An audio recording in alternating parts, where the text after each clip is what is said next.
Greetings. In this part of the discussion, we started discussing the promise, and we said that the Rotten Zionists, they do not wish to see the second part of the promise, which is the threats. So the promise from the Lord to the Israelis consisted of two parts. The first part was promises of good life, abundance, fruitful, and the second part of the threats if they do not obey. And we discussed some parts of that promise, and we need to mention that from the time they left Egypt and before entering Palestine, the Holy Land, through the whole way, the Lord was promising good life if you obey, abundance, fruitful, and so on, and too much blessings. Even after they entered the land, the Lord kept saying, obey and I will be wonderful with you in every which way you can imagine. But if you don't, I will really destroy you. So,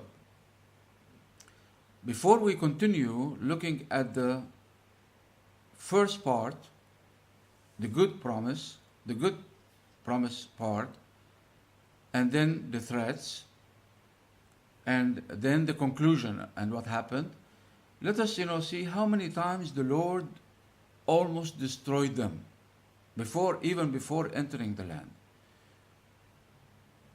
How many times the Lord almost destroyed them? Let's go again, reminding the people. Maybe we read some of those verses. The book of Exodus, chapter 32, verse 9. It says, I have seen these people, the Lord said to Moses, and they are a stiff-necked people. Now leave me alone so that my anger may burn against them and that I may destroy them. Destroy them.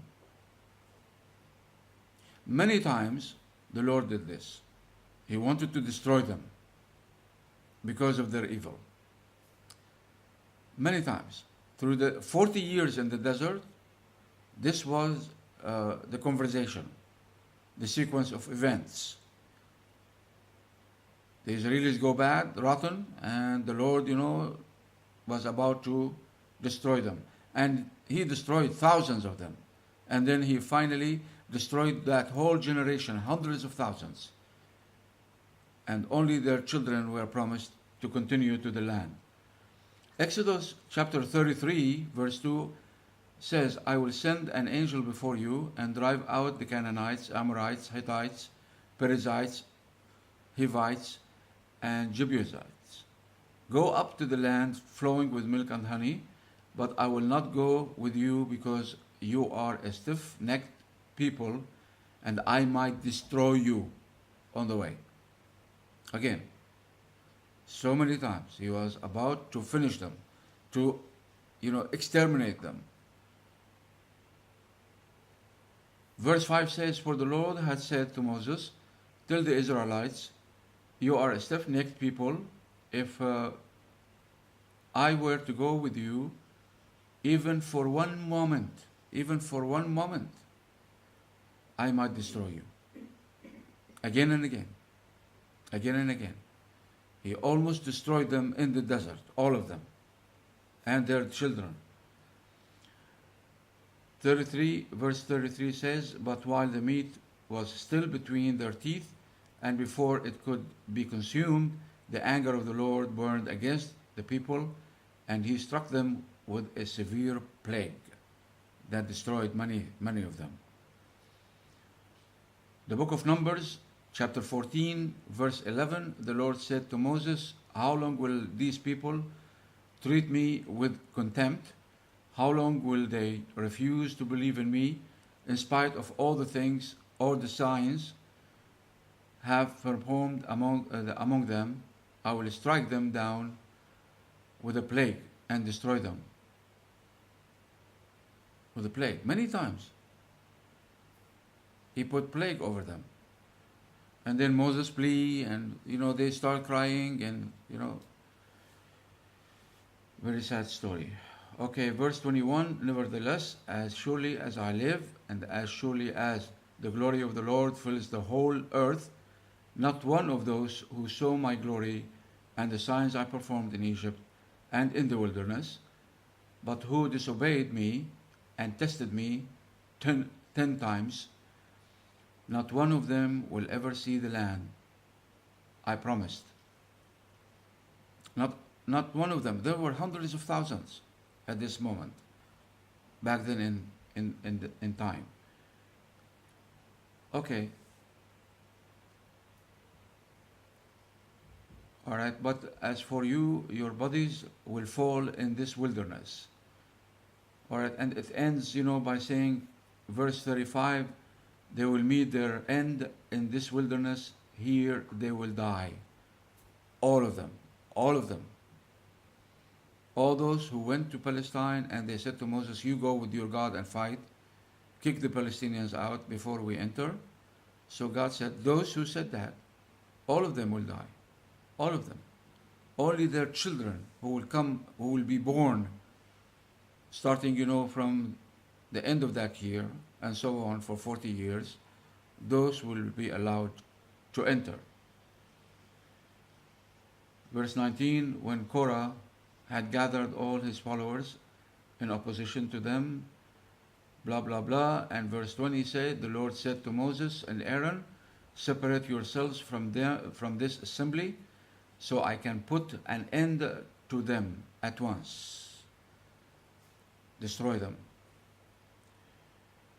Verse 31, as soon as he finished saying all this, the ground under them split apart, and the earth opened its mouth and swallowed them and their households, all those associated with Korah, together with their possessions. Verse 33 says, they went down alive into the realm of the dead, with everything they owned. The earth closed over them, and they perished. A large number of them. The book of Numbers, chapter 17. Okay, again. Verse 10. The Lord said to Moses, put back Aaron's staff in front of the ark of the covenant law, to be kept as a sign to the rebellious. This will put an end to their grumbling against me, so that they will not die.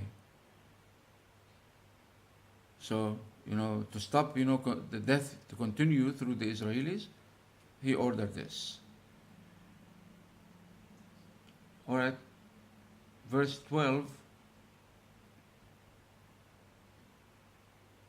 The amazing thing here that, there is verse 14 that I cannot see in the book, in some books. I can see it in some versions, I cannot see it in other versions.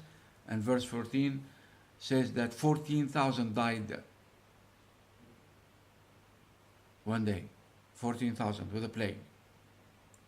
So, this is the game with the Jews and the Christians, and the book that they believe in. Now you see it, now you don't. They play from time to time. Every year, few times they go to the book and they change the altar, they delete, they add. They play a stupid game. And they say this is the word of God. How could you play with the word of God like this? So verse 14 that says 14,000 died was cancelled from the book. I cannot find it in other versions. I can find it in some, I cannot find it in others. Numbers chapter 21 and verse 6, then the Lord sent venomous snakes among them. They bit the people, and many Israelites died. He sent a huge amount of snakes among the Israelites, and many of the Israelites died with poison. And for Moses to heal them, he drew a snake on a board, and he raised it, and everyone looking at that snake was healed.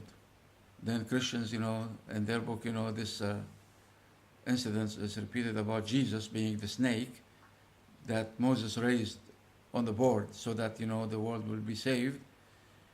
And in the book of John, they say that Satan is a snake. So in essence, they're saying that Jesus is a snake. Satan.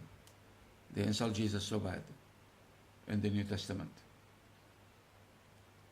Okay, now we go to verse 8, then 9. But those who died in the plague numbered 24,000. One plague struck them, 24,000 perished. Judges 6, the Israelites did evil in the eyes of the Lord, and for 7 years he gave them into the hands of the Midianites. So for 7 years they were slaves inside Palestine, inside the land of milk and honey. 7 years slaves under the Midianites. Judges chapter 13, again the Israelites did evil in the eyes of the Lord, so the Lord delivered them into the hands of the Philistines, the Palestinians. Remember that? We discussed this. So those stupid, who play stupid games, Palestinians, not Philistines, they have to stop this. They're ignorant. Into the hands of the Philistines for 40 years. Slaves under the Palestinians. So as we see, they were almost destroyed even before entering the land. Now what happened after entering the land?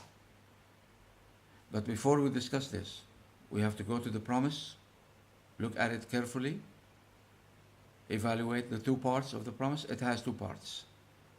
A good part and a bad part. A wonderful part and a miserable part. And we want to know which one applied to the Israeli nation. Take care. Till next time.